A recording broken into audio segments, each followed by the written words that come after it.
Hi everybody, I'm Bill Sanders and this is Watch Outside, the art and science of watch collection.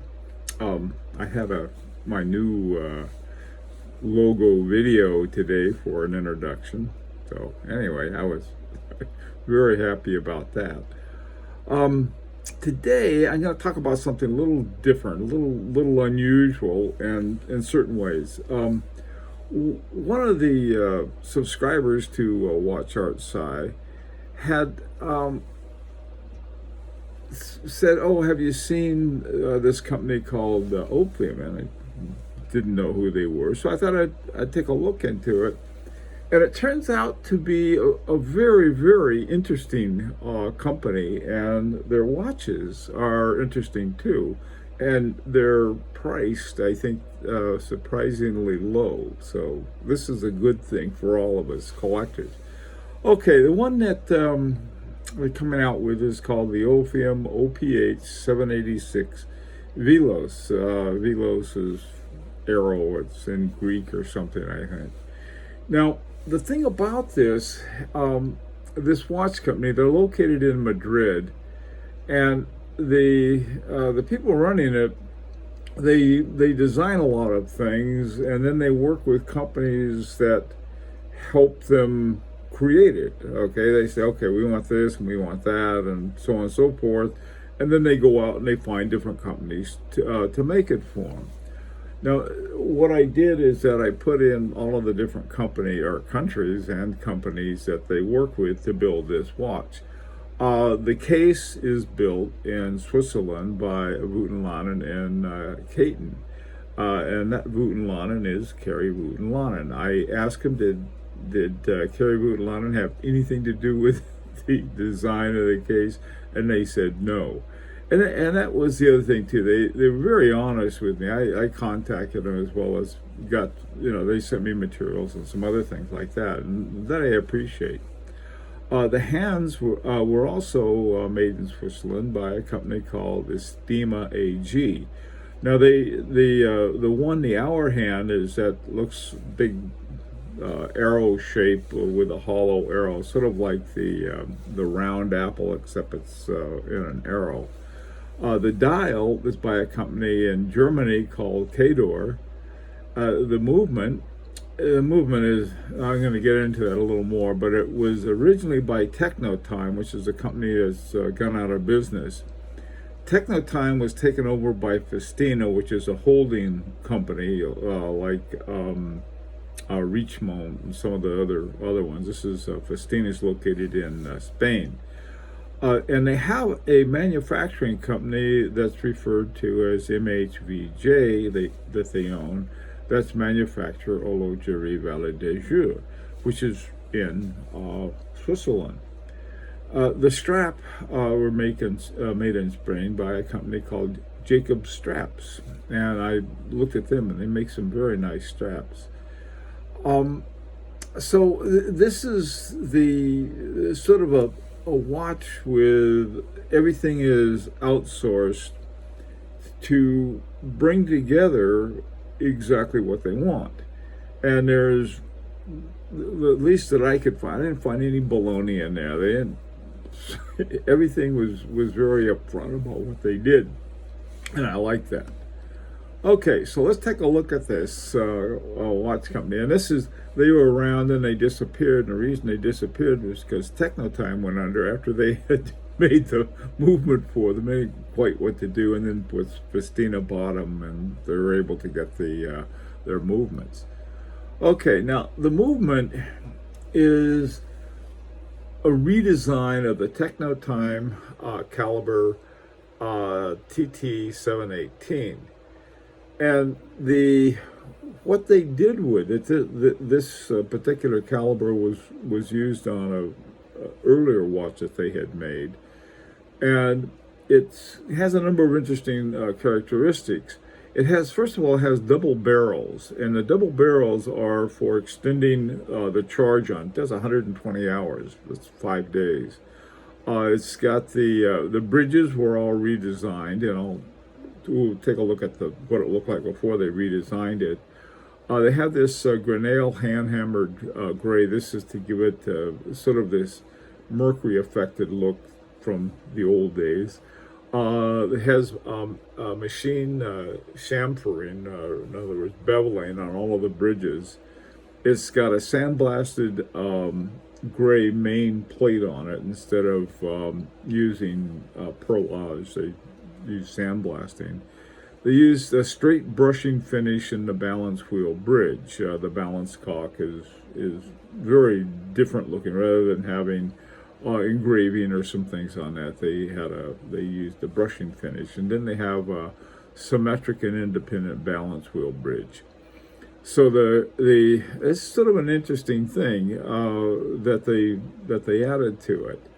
Okay, so the caliber is one that existed, and other companies had used it as well, but it disappeared. And it's a cool movement. It's hand wound, which of course I like, and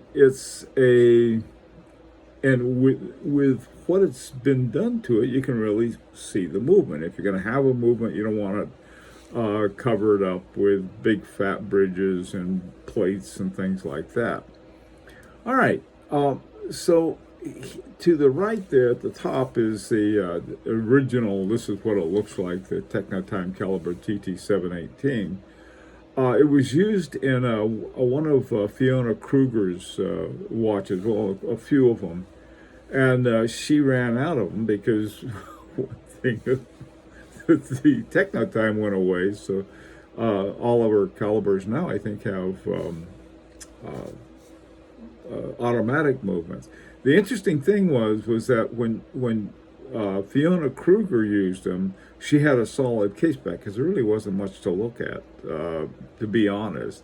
Now here, with it modified, you can see through the case back. You got quite a bit to look at. You can see the movement, all the parts and everything, and that's, what the whole point of, to me, is you're going to be a watch collector. One of the things that's the most interesting of it is the movement.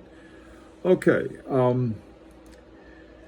Now, how do they do this? Okay, here's what happened. Okay, there's a company called Manufacture Horlogerie Vallée des Jours, or MHVJ. Both of them I'd have a hard time with. And they've got, I tell you, they got a lot of robotics in this company. And what they have done is that they can get these very specific requests and tell the robots to do this, do that, and they can turn it out for them and do it very well. And so this is one of the interesting things about the movement. You have, on the one hand, you have the watchmaking, and then on the other hand, you have the robotics that will do certain precision work that used to be done by hand, which of course is a lot less expensive. Okay, now this is one of the images that Ophion sent me, the guy there, Miguel, real nice guy. He had, these are the different parts that go into the main, into the, on top of the movement. And you have a dome glass, a dome sapphire glass on the top. And you have below that, you have a thermal blue on the steel hands. So that's sort of a nice thing. I like blued hands, and thermal blue is the best kind to get. Point out some of the details, like there's the curved tip on the minute hand, which is sort of, it goes out and over and then right down on top of the minute. There's an interior sort of a branding ring along with a branding logo. And it's got chamfering too. I mean, they're also diamond beveled, which gives it a real smooth. The numbers are applied. They're thermal blue metal again, and they're applied numos, which means they put on top of the dial rather than drawn onto it. And they're done with this CNC machine. They talk a lot about that. A CNC machine, we're talking about a robotic controlled machine. Here's the rest of it. I mean, this is all on the dial, and it reminds me some of the wonderful dials that Bremont has. Bremont's got these incredible dials, and they have all these things you can go through and tell you what they do. Okay, so this is continuing. You have the circular brushed minute ring. You've got the Guy Lochet, it's CNC machine, hand polished.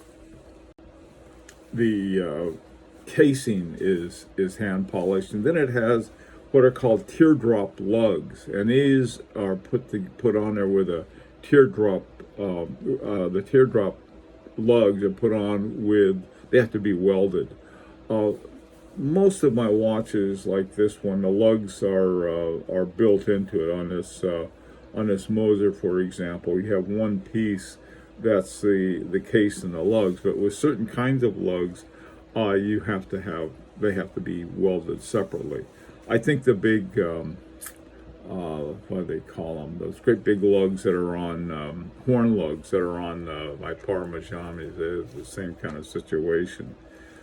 Okay, and then on the bottom, there's a sapphire glass that's flat. So you have a domed sapphire on the top, and then you have a flat one on the bottom, which I think is really cool. I mean, you can see your watch. You can do something with it. Here you have it's slightly domed on the top and then flat on the bottom. This is what they're talking about. This is my Beauvais, by the way. Okay. Now, what they have two basic models. One model is they call the OPH 786 Velo radial brushing, and the dial has this sort of round brushing on it, and then they have the rest of it put on top of that. And now the thing is that the pricing on these is pretty good. I have it in euros. You can translate it into anything you want to, whatever that is. And it's $25.80. That's the price. And then they want a deposit of $14.70. They're not coming out until I think they're estimating December or January 2020. Right? So I probably helped to pay off the production and so forth of it. All right, so that's one model. The other model is the OPH 786 Velo CNC Guy Lochet colors. Now, again, here you have the honesty. That's what all I've ever asked for is honesty. Is that here they're saying, okay, they make a point of saying these are CNC Guy Lochet done, as opposed to just saying Guy Lochet, and someone says, oh boy, somebody used a turning machine or something like that on that, and they didn't. So they're very upfront about everything, and they have three colors. They have the white, blue, and then they have a new one, I guess, compared to their older one called salmon. Now these are a little more expensive, €28.70, and then for a deposit of $16.70. Now, what I'd really like to hear your opinion on this whole process. When I first saw one of these, I thought, man, if that thing had an apple at the end of the hour hand, it would look just like a Wooten Lannen Ving 8, which I absolutely love. And unfortunately, there's something like 70,000 reasons I can't afford one.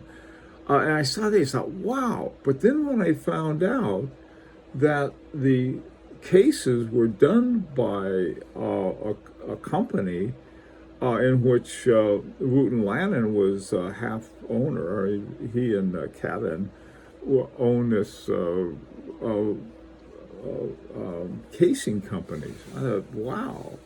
And so this was one of the things that attracted me. And I asked the guy, I said, well, hey, did Wooten Lannen have anything to do with this? He said, no, he didn't, but he's one of the principals in the company that made them, which I think is, to me at least, it adds something. And like I said, I went and I looked up everything on this, the movement company, who made the movements originally, what happened to them. I even looked up the strap company. They make nice straps too. So I was impressed with this. And then when I saw the price, the thing about it is that it's you don't have to make up a story about what's in your watch, all right? And these guys didn't do that. They say, well, it's got this movement in it, and we asked them to change some things about it, but it wasn't there. I mean, they said, well, we had some little watchmaker in the back room making the movement for us. Instead, they told me what happened. And when I looked up the company that made them, I thought, yeah, okay, it was sort of an interesting trend. But the best part, at least for collectors, is the prices. You know, watches like this start, in this, they start around $20,000, and they're really nice watches. I mean, when they have when you look at all of the movement and all of the detail and so forth, well, the guys making them can't afford to do it for less, otherwise they'd go out of business, and a lot of them have. I mean, this is one of the reasons that some of your best watch companies like A. Lange, Vacheron and Constantin, and some of these other ones that are excellent, Jaeger LeCoultre, are all owned by Richemont. They had to be bailed out and saved, and so that's why. And when we look at this, at the Ophion, I can say it. It's really an interesting approach, very different. Like your opinion. Let's hear what you think about that. And until Sunday, when we have our forthcoming review, this is Bill Sanders for Watch Outside, the Art and Science of Watch Collection.